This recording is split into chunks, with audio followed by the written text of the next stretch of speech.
Valores 242 y la Nadere Reformatie. Vamos a aprender nuevas lenguas, hermano. Ok, ahorita explicamos de qué trata y cómo eso se conecta con nosotros.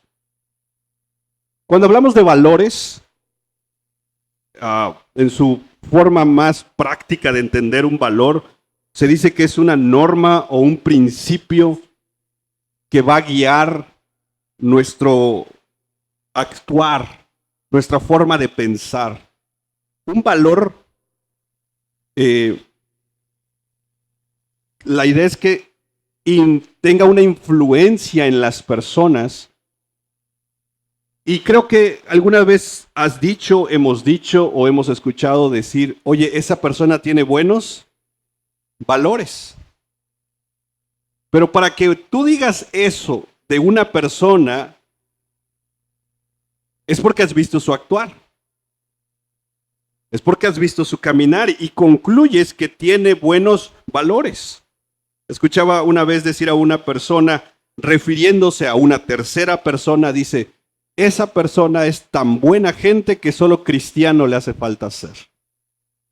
Como que si ser cristiano fuera un requisito nada más, ¿no? Pero el tema de los valores no es un tema exclusivo del cristianismo. La diferencia es que como cristianos nuestros valores surgen de la palabra de Dios. Pero permíteme hacer algunas observaciones. Por ejemplo, hay valores relativos. ¿Qué significa esto? Lo que para ti puede tener cierto valor y volverse un valor, para otra persona no. Hay quienes dicen, para mí el valor más importante es el...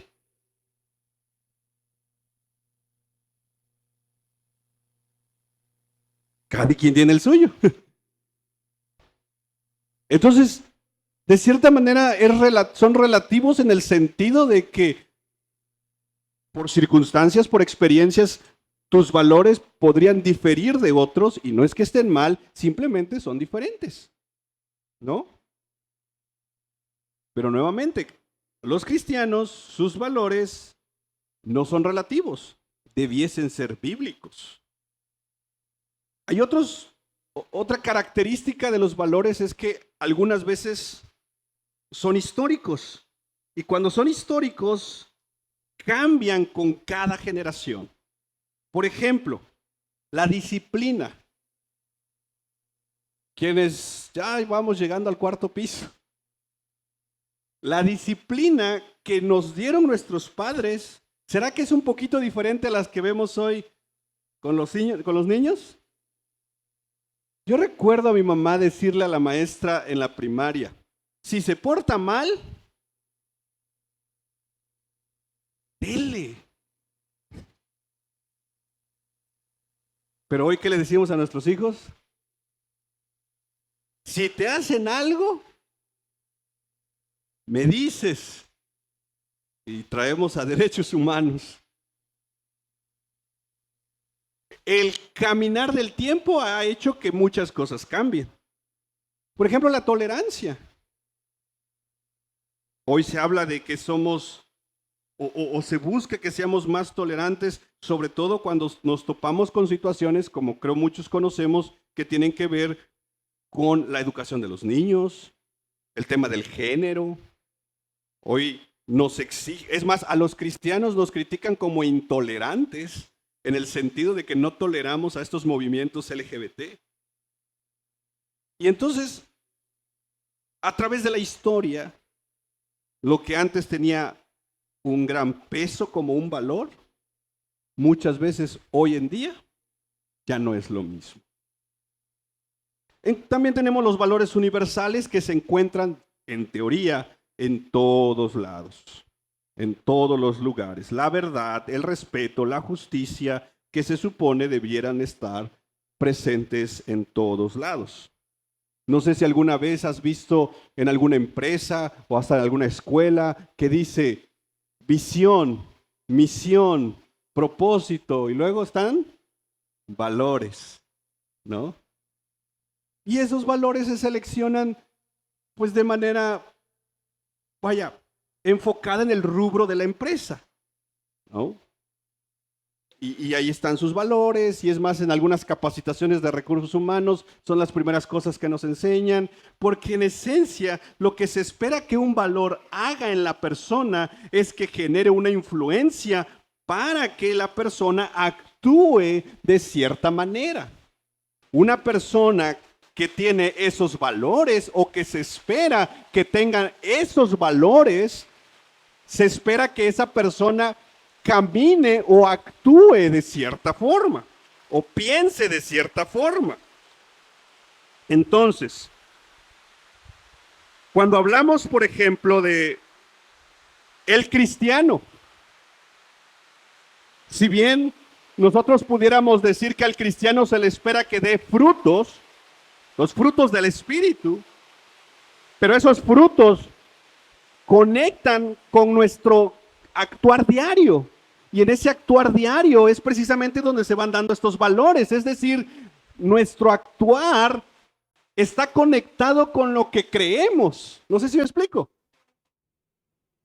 Lo que creemos termina,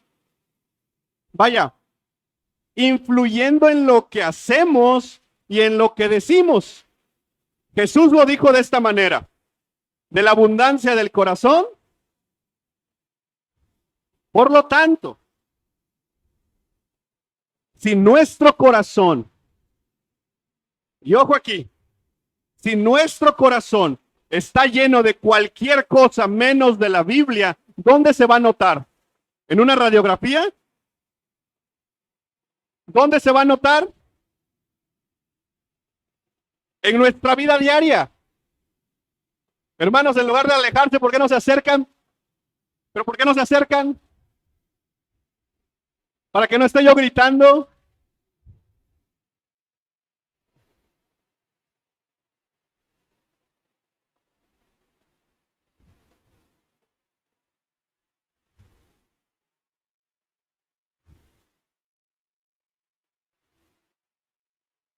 Gracias, hermanos.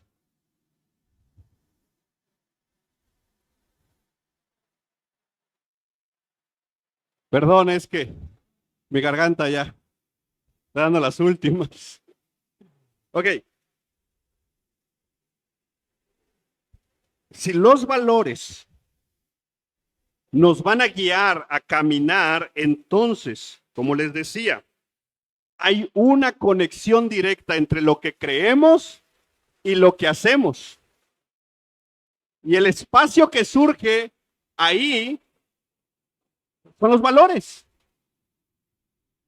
Yo puedo decir que creo en Dios y vivir como si Dios no existiera. Yo puedo creer que Dios existe y esa creencia, si es verdad, tiene que influenciar mi vida diaria. Porque si no, por más que yo diga muchas cosas, si mi vida no refleja eso, significa que solo tengo conocimiento. El domingo se habló de qué tema. ¿Se acuerdan?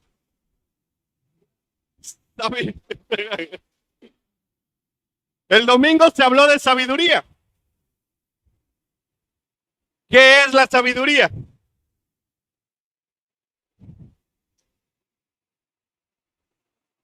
¿Cerramos?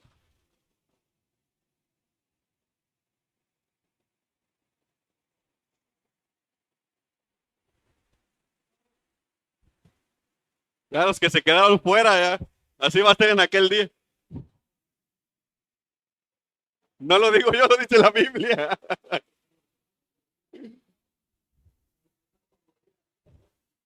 Entonces, ¿qué es la sabiduría?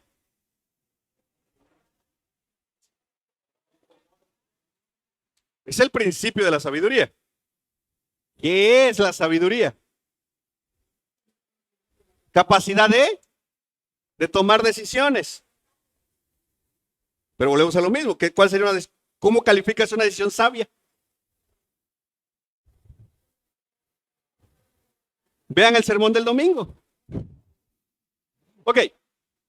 En resumidas cuentas, sabiduría es la capacidad de aplicar a la vida diaria lo que crees y lo que sabes.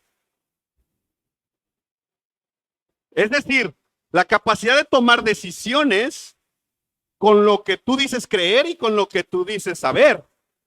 Porque, ojo, yo puedo saber muchas cosas y eso no tenga ninguna conexión con mi vida diaria. No sé si me explico. Ok. Y aquí es donde quiero generar una conexión entre lo que creemos y lo que hacemos. Los valores y la vida diaria. Y este es el propósito de esta serie. ¿Cuáles son los valores bíblicos que definen o que tiene un cristiano, que no solo es el hecho de decir estos son nuestros valores y los pudiéramos pintar en una pared o los pudiéramos tener en una imagen, pero en últimas instancias la idea es que estén en nuestro corazón? Porque cuando la Biblia llega a nuestro corazón por la obra del Espíritu, nuestras vidas cambian. Alguien decía por ahí, no solo necesitamos información, necesitamos transformación. Información, muchos tenemos. Todos tenemos diferentes tipos de información, pero necesitamos que esa información, si es bíblica, baje al corazón y el corazón sea transformado. Tú y yo necesitamos seguir siendo transformados a la imagen de ¿quién? De Cristo. Entonces, entremos con un poquito de historia. ¿Qué es lo primero que se te viene a la mente cuando escuchas palabras como reforma?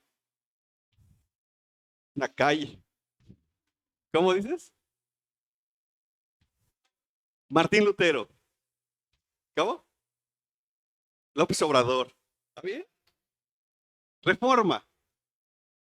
Reestructuración. Cambios. Ahora, ¿qué es lo primero que se te viene a la mente cuando escuchas la palabra reformado? ¿Transformado? ¿Iglesia? ¿Intolerante? ¿Calvino? ¿Cambios? ¿Qué es lo primero? O sea, cuando dicen, ¿eres reformado? O conozco un reformado. ¿Qué es lo que, cómo capta tu mente esa idea? Intolerante. ¿Con quién te llevas, hermano? No, pero qué, en serio. Cristiano, ¿qué más? Bíblico, estudiado,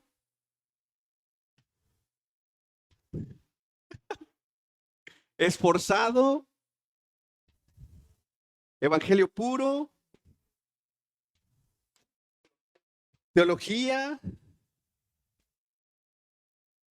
¿Cómo? Café y pan, barba. Ok, esas palabras, reforma, reformado, teología reformada, iglesia reformada, generan ciertas ideas a nivel de nuestra mente.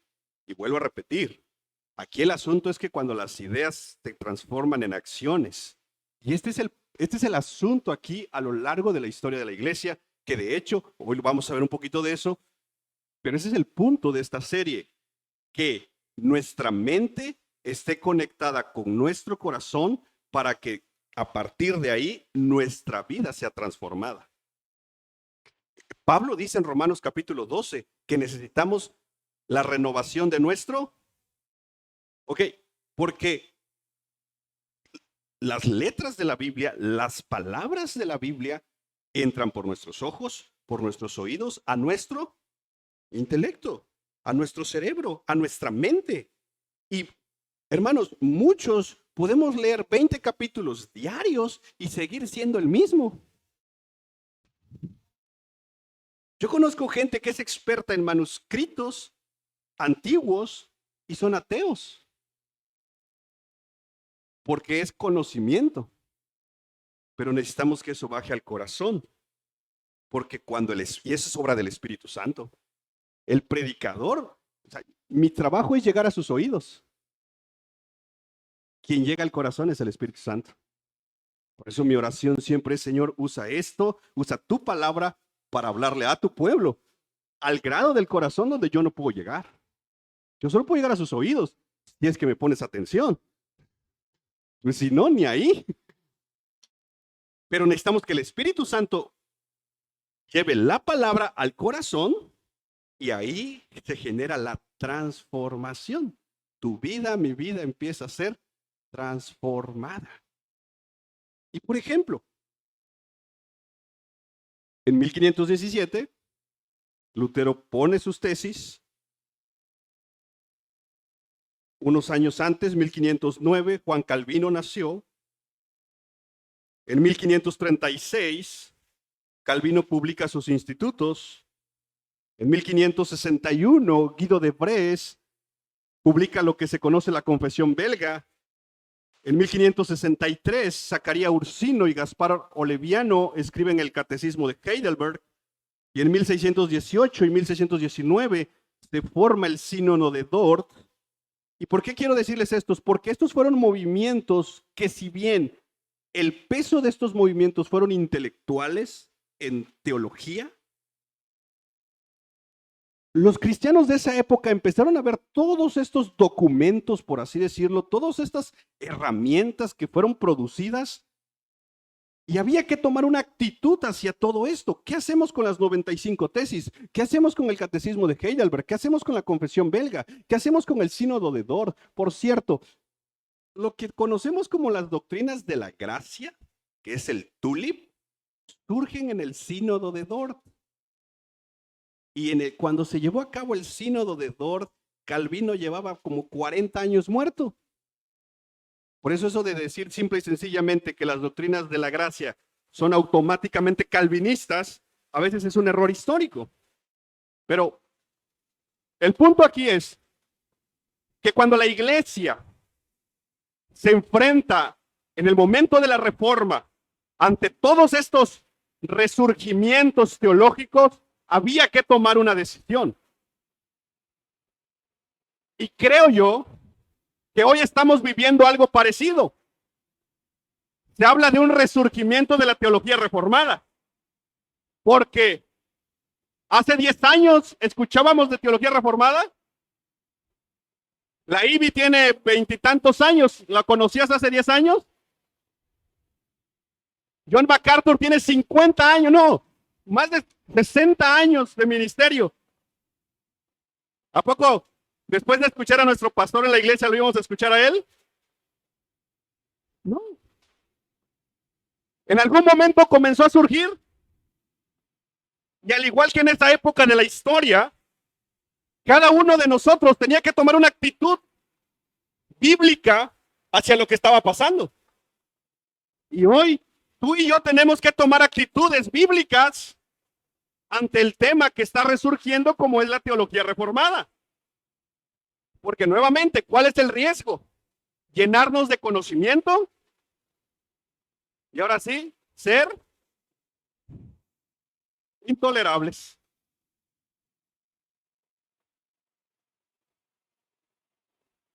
Los reformadores dijeron, vamos a unirnos. Quien quiera sumarse es bienvenido. Obviamente tenían la Biblia en el centro, pero escogieron 3 documentos que los unía a ellos. Los cánones de Dort, la Confesión Belga y el Catecismo de Heidelberg. Yo, Jorge, en lo personal, de estos 3 documentos, me apego al Sínodo de Dort, me apego un 99% a la Confesión Belga y un 99% al Catecismo de Heidelberg. Y los cristianos del siglo XVI dijeron, creemos que estos documentos que surgen de la Escritura definen nuestra fe de una manera ordenada, de una manera sistemática, y es uno de los valores que tenemos. No sé si me explico. De hecho, estos 3 documentos se conocen como las 3 formas de unidad. 3 elementos que nos hacen estar unidos como iglesia y que decían ellos, esto es uno de nuestros valores que nos ayudan a caminar y que nos definen como cristianos. Y hasta ahí todo bien. El problema comienza a surgir cuando precisamente hombres y mujeres que decían ser reformados, decían tener estos tres documentos como sus valores, sus vidas no reflejaban eso. Y ese era el problema. Y nuevamente el riesgo está ahí también para nosotros. Yo puedo tener el título de reformado sin que mi vida esté reformada. Yo puedo tener esos tres documentos como mis valores teológicos, doctrinales, sin que mi vida demuestre eso. Justamente en los Países Bajos, lo que era Holanda y todos esos lugares, hubieron dos líderes, Gisbertus Boetius y William Telling, que precisamente iniciaron un movimiento que se conoce como la Nadere Reformatie. Y aquí es donde quiero ir conectando esto. Si bien no hay una definición clara de lo que esto significa, porque es como un tema de holandés, pero lo que ellos estaban buscando y las definiciones que se han dado es una reforma más profunda. Algunos han dicho que lo que significa es una reforma más íntima, más cercana. En ese tiempo, las iglesias tenían una teología sólida. La mayoría de iglesias eran reformadas. O sea, si tú llegaras a una de esas congregaciones, tenían estos valores, estos documentos históricos, estos documentos reformados, tenían todo conforme a lo que ellos habían definido, pero empezaron a ver un elemento que esa actitud reformada solo se quedaba de manera superficial. No llegaba al corazón. Por eso la Nadere Reformatie impulsó que la reforma llegara de una manera más profunda al corazón del creyente, no solo a la cabeza. Porque aquí vuelvo a repetir, esto nos puede pasar a nosotros. La teología reformada nos puede llegar a todos o tal vez nos ha llegado a todos a la cabeza.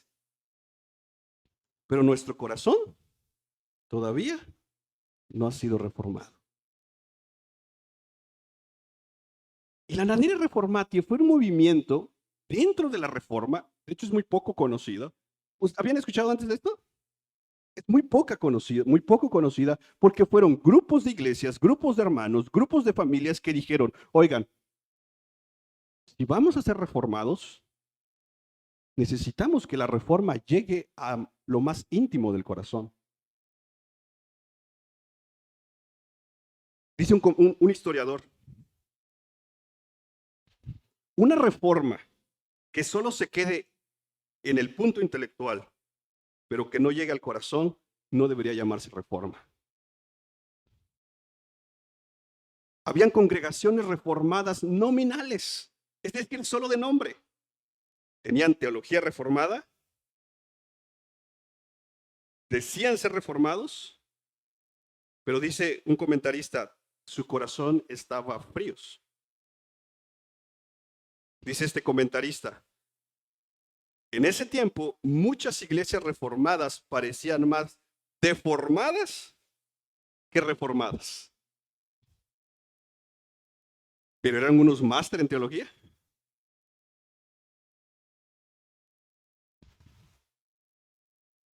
Y nuevamente tenían los tres documentos. Si tú les preguntabas, ¿eres reformado? Ellos te iban a decir sí. ¿Cuáles las tres formas de unidad? Catecismo de Heidelberg, Confesión belga y Cánones de Dort. Entonces sí eres reformado. Pero dice este historiador, eran congregaciones nominales, solo de nombre. Poseían un mero conocimiento intelectual, pero con un corazón lejos de Dios.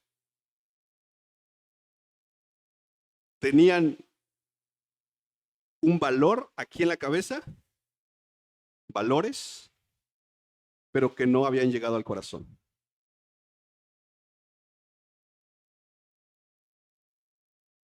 Van Lodenstein, un hombre de esa época, dijo, y estoy hablando de reformados, dijo, de otros reformados, no hay práctica de la verdad. Todo lo que encuentro en ellos es solamente una repetición como loros de las palabras del catecismo. Lo único que hacen, dice, es aprenderse de memoria el catecismo de Heidelberg. Y así tal cual. Y tengo la cita y les puedo mostrar el libro. Dice, es una repetición como loros de las palabras del catecismo.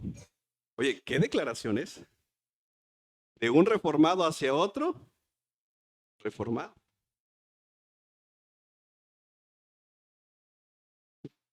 Uno de los hombres de la Nadere Reformati, William Ames, dice, la teología es la doctrina de vivir para Dios. Es el elemento de conectar lo que creemos, y en este caso una teología reformada, con lo que vivimos. Una vida reformada. Y reformada por la palabra de Dios. Porque la teología reformada surge ¿de dónde? De la palabra de Dios. William Ames dice, los hombres reformados viven para Dios. Cuando viven de acuerdo a la voluntad de Dios, para la gloria de Dios y con Dios obrando en ellos.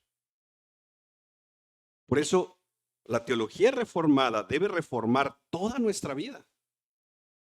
Si no reforma toda nuestra vida, ni siquiera es reformada y ni deberíamos llamarla teología.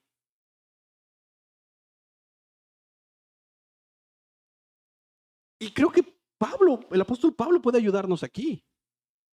Primera de Corintios 10:31. ¿Puedes ponerlo? Primera de Corintios 10:31.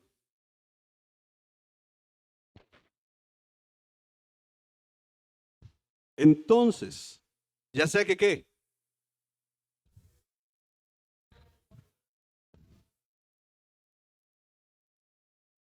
Este es el elemento, yo creo, si pudiéramos poner un propósito de la teología reformada, yo pondría este versículo como el propósito de la teología reformada. Que vivamos para la gloria de Dios, donde no hay ni una sola o ni un solo espacio en nuestra agenda que Dios no esté interesado en nosotros. Me encanta el lenguaje del apóstol Pablo porque pone dos acciones tan comunes que hacemos todos los días, que es comer y beber. ¿O alguien no comió hoy? Hasta de más. ¿Alguien no bebió algo? ¿Café, refresco, agua? ¿Mate? ¿Pozol? Cuando lo hicieron para la gloria de Dios.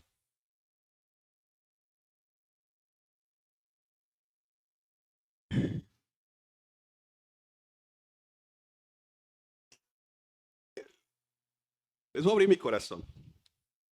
Aquí entre nos. ¿Saben cuál creo yo que es uno de los problemas como cristianos? Y lo digo primeramente por mí, porque yo lucho con eso. Es que somos muy buenos en establecer ideas. O sea, yo sé que ustedes han leído libros, han escuchado buenas prédicas, conocen buenos predicadores, leen su Biblia, y todos tenemos muy buenos conocimientos bíblicos, evangelio puro, como se comentó. Pero al menos yo lucho, ¿saben con qué? Con el cómo. ¿Cómo traduzco esto en mi vida diaria? ¿Cuántos de ustedes saben que la salvación es por gracia únicamente? Por fe únicamente, en Cristo únicamente, para la gloria de Dios únicamente. ¿Cómo traduces eso en tus problemas diarios?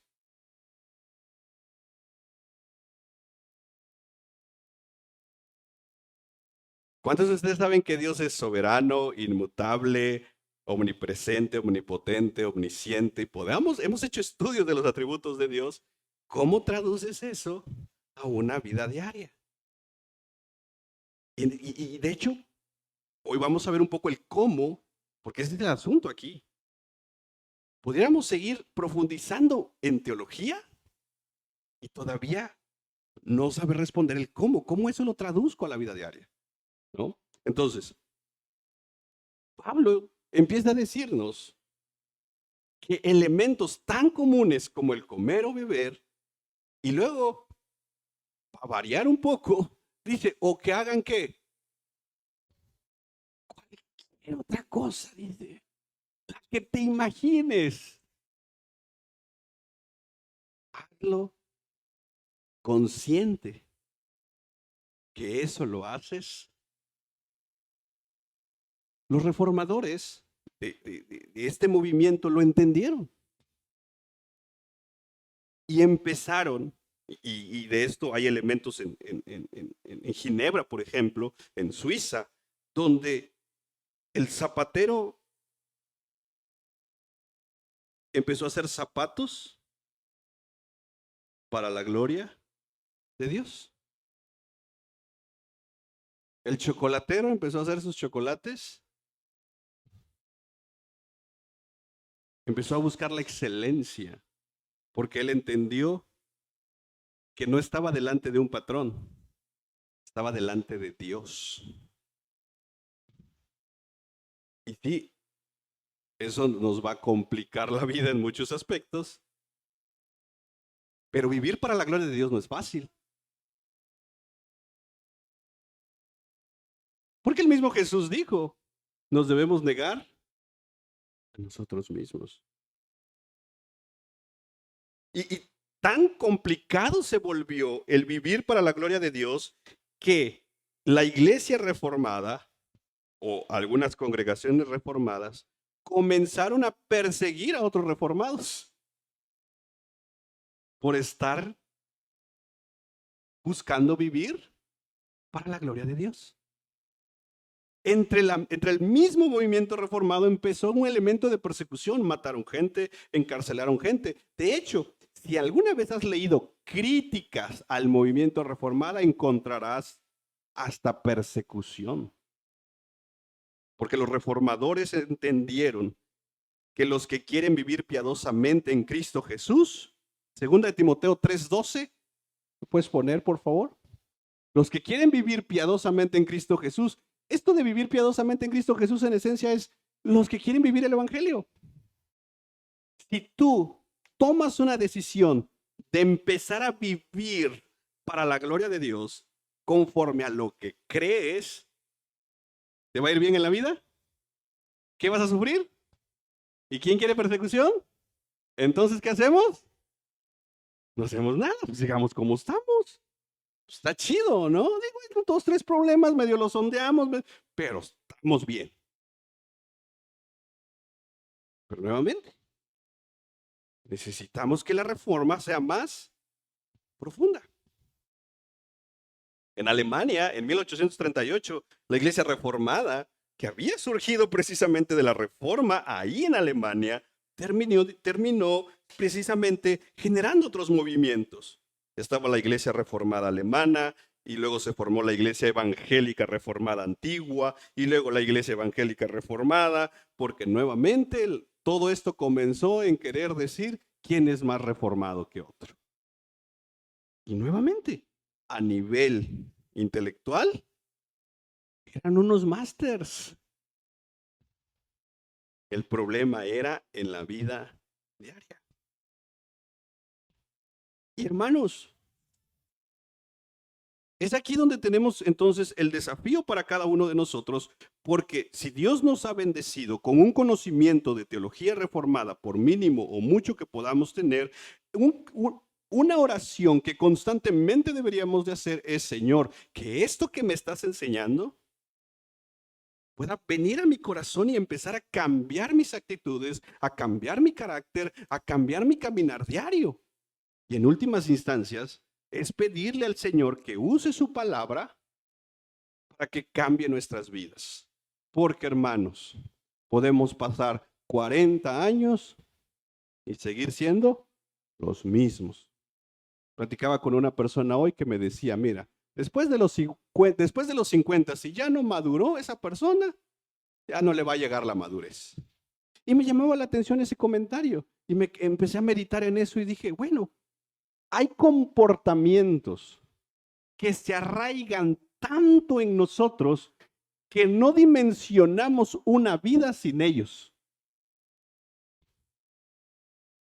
Y entonces es más fácil vivir con ellos, con estos comportamientos, a luchar contra ellos. Y entonces decimos, pues es que yo así soy. Sí, soy cristiano, pero así soy. Y la teología reformada, lo hermoso de la teología reformada, y en lo personal me encanta la teología reformada, porque la teología reformada no es una teología fría, es una teología que conecta con la piedad, con lo que aquí está diciendo Pablo, con la piedad, con el corazón, y que la idea principal de la teología reformada es transformar nuestros corazones, no de la noche a la mañana, sino poco a poco. Y entonces, ahora sí, nuestras decisiones van cambiando, nuestras actitudes van cambiando, nuestro carácter va cambiando.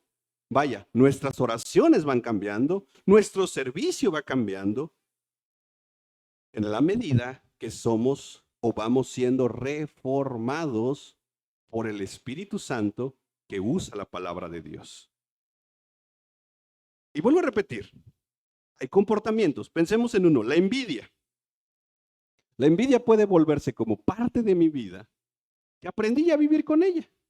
Y entonces veo que al otro le va bien, veo que al otro le está usando el Señor, veo que al otro tiene un carro nuevo, que al otro esto, que al otro aquello, y del corazón surge la envidia. Pero vuelvo a repetir, como al final del día es algo tan natural la envidia en mi corazón, ya ni, vaya, hasta raro se siente el día que no tengo envidia. Y ojo, leía yo una cita ahí de, ¿cómo se llama? Joel Peña, creo que se llama. Joel Peña, ¿verdad? Leía una cita de él precisamente estos días y me llamaba la atención porque una persona, no sé si fue una conversación con él directamente, pero una persona decía, ¿sabes? Me he dado cuenta que peco y no siento nada. Y no siento convicción de pecado. Y le dijeron, un peso muerto o una persona muerta no sentirá nada. Y dice, si estás pecando y no sientes nada, lo más seguro es que estás muerto. Y me llamaba la atención eso. Y yo creo que hay ocasiones que aún como cristianos nacidos de nuevo, nos acostumbramos tanto a ciertos pecados que no es que perdamos la salvación o que no la tengamos. Yo creo que se cauteriza nuestra conciencia. Y vuelvo a repetir, no dimensionamos nuestra vida sin ese pecado. Lo hemos hecho parte de nosotros. Pero aquí está el desafío para cada uno de nosotros. Porque si yo digo creer algo, ¿y cuántos de nosotros creemos en un Dios poderoso que puede cambiarnos? Pocos. ¿Crees en un Dios poderoso que te puede cambiar? Pero a veces no traducimos eso a nuestra vida diaria. Y lo que yo digo creer, vivo como si no fuera cierto. ¿Cuántos de aquí hemos dicho que confiamos en Dios? Pero en la vida diaria dejamos de confiar en Él. Y la idea de esta serie que vamos a empezar es a generar esta conexión entre lo que creemos, que yo voy a profundizar en teología reformada, porque somos una iglesia reformada, pero la idea es que esto vaya bajando a la vida diaria y con la ayuda del Señor, mi propósito en estos 10 sermones que vamos a empezar a ver a partir de hoy es responder una sola pregunta. ¿Cómo aplico esto a mi vida? Eso quiero responder. Y a manera de conclusión, vayamos tantito a Santiago, por favor. ¿Cuál fue el texto del domingo?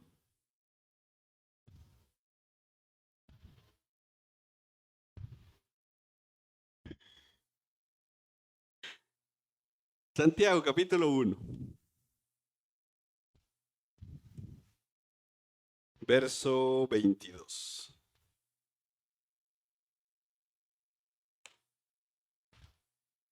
Ok.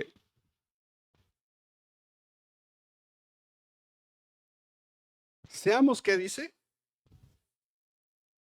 Y no solamente que se engañan a sí mismos.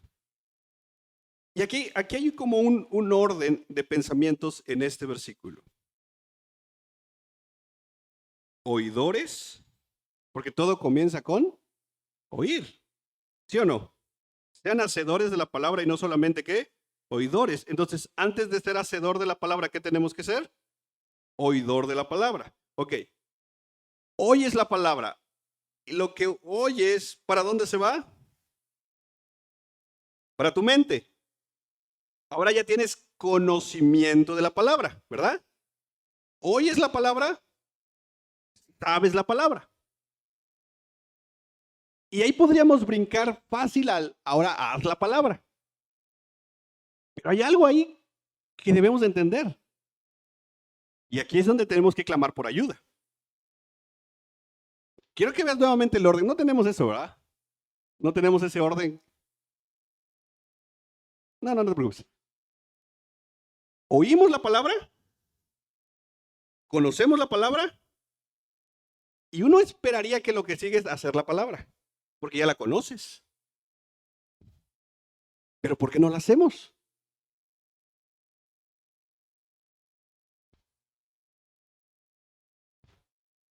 Ajá. Y eso es, nuevamente, oímos, sabemos, y la lógica me dice que debo hacerlo. Pero ahí está. ¿Qué necesito? Creer. Porque ahí es donde entra la fe. Yo creo que esto es la palabra de Dios. Por lo tanto, lo voy a hacer. Si yo quito el creer, nada más tendría oír, saber y hacer. Por eso es que muchas veces no lo hago, porque no hago lo que creo. Miren, hermanos, oír, saber y hacer se puede aplicar aún con manipulación. ¿Quiénes son? Perdón. La teoría conductual.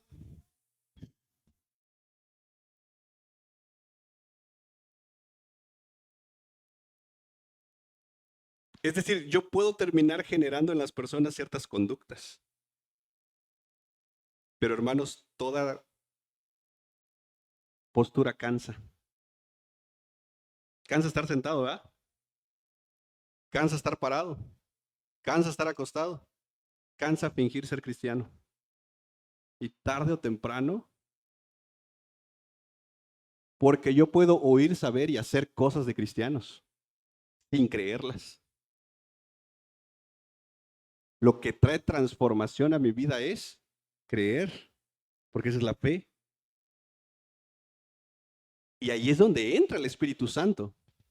Tú puedes oír la palabra sin el Espíritu Santo. El inconverso oye la palabra sin el Espíritu Santo, ¿verdad? El inconverso puede saber más de Biblia que nosotros. El inconverso puede hacer cosas bíblicas sin el Espíritu Santo. Pero ¿qué le pedimos a la gente para venir a Cristo? Que crea. ¿Que crea qué? Lo que aquí dice, y aquí dice que el único camino de salvación es, sin Él, no hay salvación. Entonces, Santiago nos empieza a decir, ok, yo puedo oír y saber muchas cosas, pero la lucha que tengo frente a mí todos los días es creer. Y mire, hermanos, y Calvino lo habla en el primer capítulo de su segundo libro, que los invito a leerlo. Él dice que el pecado de Adán fue, ¿cuál es lo contrario de creer? Increer. La duda. ¿Cuál es lo contrario de la fe? La incredulidad. Básicamente dice Calvino, Adán decidió creerle a Satanás en lugar de Dios. Y ahí tomó la decisión, como nos pasa a nosotros. Dios nos dice, no por ahí, ¿y qué hacemos nosotros? Por ahí nos va. No creo que Dios me esté pidiendo eso. Dios te dice, termina esa amistad, termina esa relación, no va por buen camino, porque las malas conversaciones corrompen, dejas de venir al culto, empiezas a consumir cosas que no debes, dices, pero no, yo los voy a convertir, ¿pero en qué? Entonces Dios dice, no te unas a yugo desigual. ¿Y qué hacemos nosotros? Porque nos consideramos más sabios que Dios. No, en esencia porque no le creemos a Dios. Dios dice, yo estoy contigo todos los días, hasta el fin.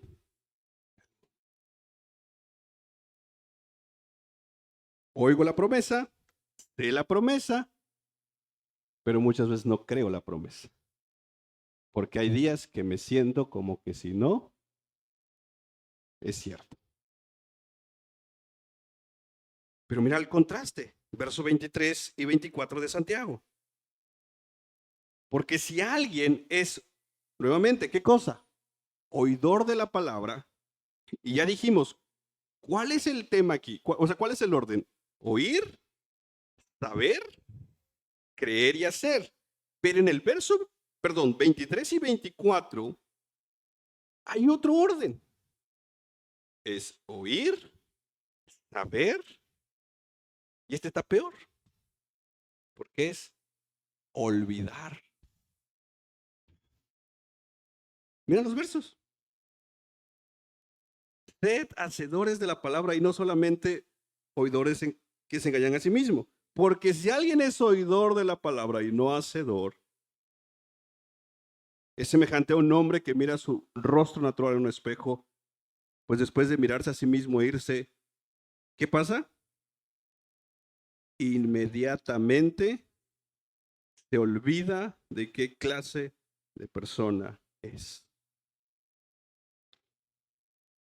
Oye la palabra, sabe la palabra, se olvida de la palabra. Entonces, en primer lugar está oír, saber y hacer. Ya dijimos que ahí falta el creer. Luego está en los versos 23 y 24, oír, saber y olvidar. Pero en el verso 25 nos da todo este orden, por así decirlo, que va a ayudarnos entonces a llevar la palabra a nuestro corazón, obviamente con la ayuda del Espíritu Santo. Mira el verso 25. Pero el que mira atentamente a la ley perfecta, la ley de la libertad, y permanece en ella, no habiéndose vuelto un oidor olvidadizo, sino un que este será bienaventurado en lo que hace. El orden en el verso 25 entonces nuevamente empieza con oír la palabra, saber la palabra, creer la palabra, hacer la palabra, y el versículo termina diciendo que hay una bienaventuranza ahí, ¿verdad? ¿Este será qué? Porque la bienaventuranza, que es este gozo que viene del Señor, surge cuando descansas confiando los resultados en Dios, no en ti. Oyes la palabra, sabes la palabra, crees la palabra, haces la palabra, confías en el Dios que ha dado esa palabra. Un ejemplo, los que somos papás. Oímos que tenemos que educar a nuestros hijos en el temor del Señor. Sabemos que hay que hacerlo.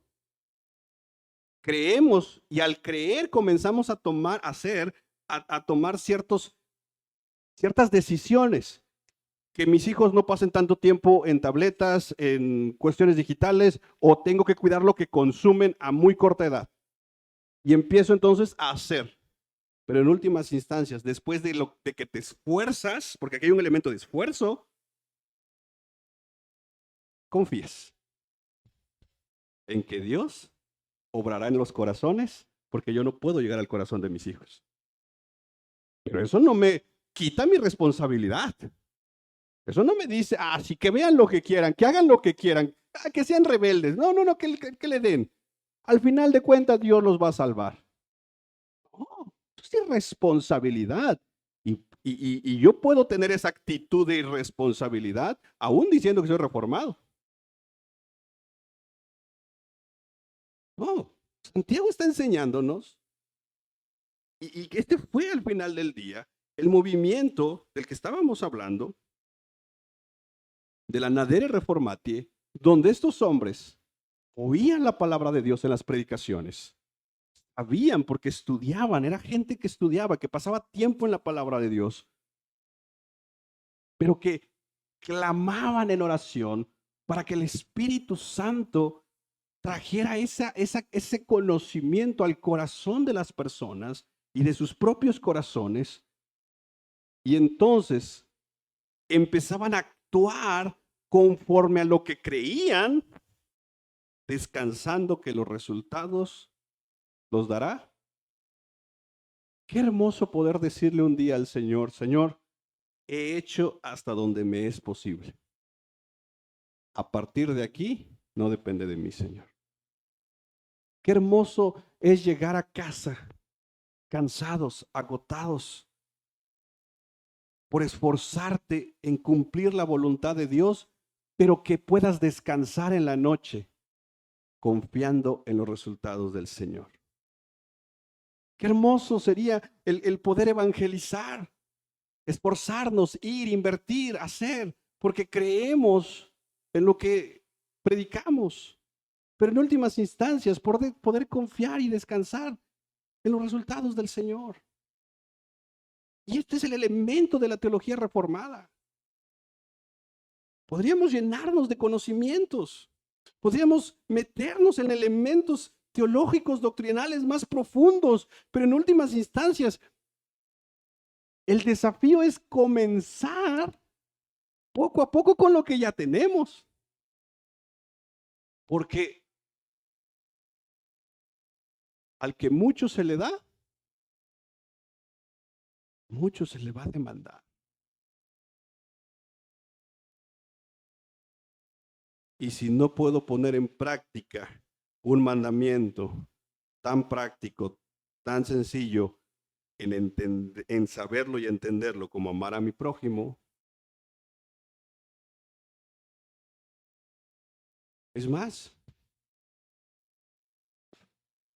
Busca por favor Hebreos 13 y con esto concluyo. Hebreos 13. Y si tienes la Reina Valera, me gustaría que leyeras qué dice hasta arriba en tu Biblia.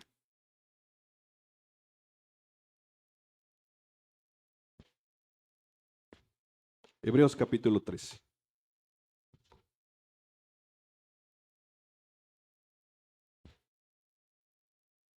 ¿Nadie trae la Reina Valera? ¿Deberes? ¿Qué es un deber? Una obligación. ¿De quién? ¿De los pastores, dice? ¿Cuántos cristianos hay aquí? Entonces, ¿esos deberes de quién son? Ok. Oír y saber te da cuando oyes y lo ves. Ahora aquí el asunto es creer y aquí necesitamos al Espíritu Santo.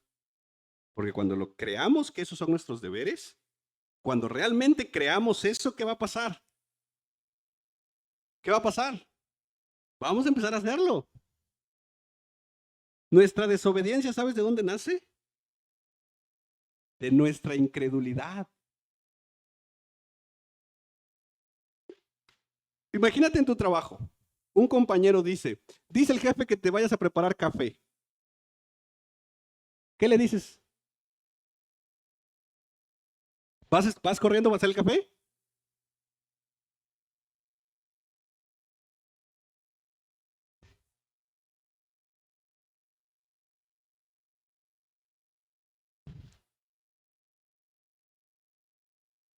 Tu obediencia a ese mandamiento o a ese mandato va a descansar en tu incredulidad o en tu credulidad, en lo que crees. Porque, ojo, si crees realmente que el jefe lo mandó, así lo haces. Pero si tú no crees y que el que quiere café es él, pero está usando ese argumento, entonces, ¿qué le dices? Ve tú. Tu obediencia, mi obediencia a Dios, descansa en cuanto yo le creo a Él y mi desobediencia descansa en mi incredulidad. ¿Por qué no evangelizo? Porque no creo que Él me lo haya mandado a hacer. Lo sé, claro que lo sé, lo he oído, lo sé, pero no lo creo. Ese es mi problema. Por eso no evangelizo. Porque no creo que Él me lo esté pidiendo. Sigo pensando que me lo pide el pastor, me lo pide el líder, me lo pide la iglesia. Y a ellos.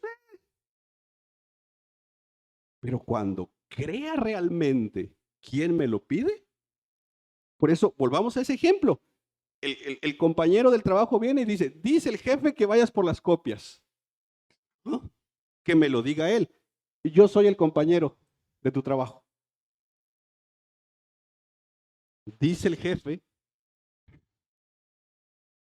que tengamos amor fraternal. Yo solo soy un mensajero, hermanos.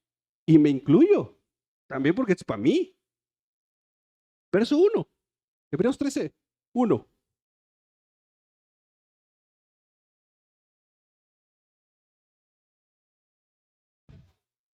Permanezca y yo no busco. La palabra fraternal viene de fraternidad y la fraternidad viene de hermanos. Si yo intencionalmente no busco que en la congregación, en mi iglesia local, haya un amor fraternal y lo único que ando buscando es todo lo contrario, la división, la envidia, el chisme, en esencia es porque no le creo a Dios. Este es el asunto. Si le creyera a Dios, haría lo que Él me pide. Verso 2. Segundo deber. Y no te olvides de qué.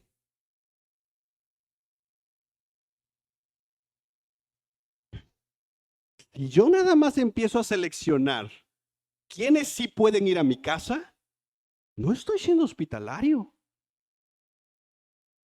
La hospitalidad radica que mi casa pueda estar disponible para quien Dios quiera enviarme.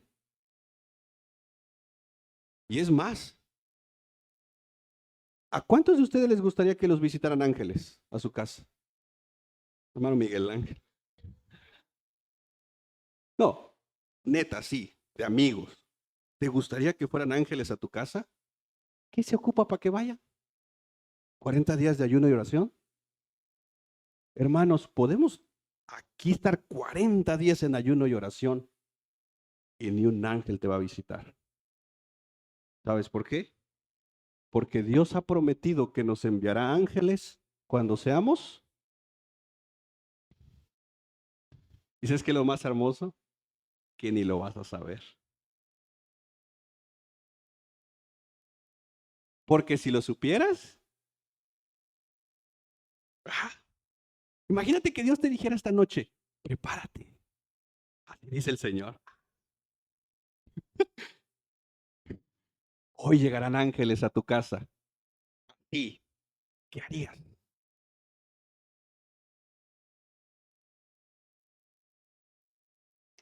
Con quinta en el bulevar. Barrer, trapear, ahí sí te ayudas. ¿Te acuerdas cuando a Abraham lo visitaron? Ahora le vamos a hacer una barbacoa. Era hospitalario, Abraham. No está preguntando, son ángeles, quién los envió. No, llegaron, órale a atenderlos, órale a prepararles comida. Esa es la hospitalidad. Y los visitaban a este hombre seguido. Señor, ni tu presencia siento, pues, ¿cómo? No. Nuevamente, oír. ¿Ya oímos la palabra? ¿Ya sabemos algunos deberes? ¿Qué tenemos que hacer? Creer. Y cuando los creamos, vamos a empezar a hacerlo. Y después de hacerlo, mira, descansa en saber que en lo que puedes, le eres fiel a Dios. Por eso aquel día Dios te dirá, bien, buen siervo y fiel. En lo poquito me fuiste fiel, en lo mucho te pondré. Entra al gozo de tu Señor. Qué hermoso será oír eso. ¿Qué te está pidiendo Dios?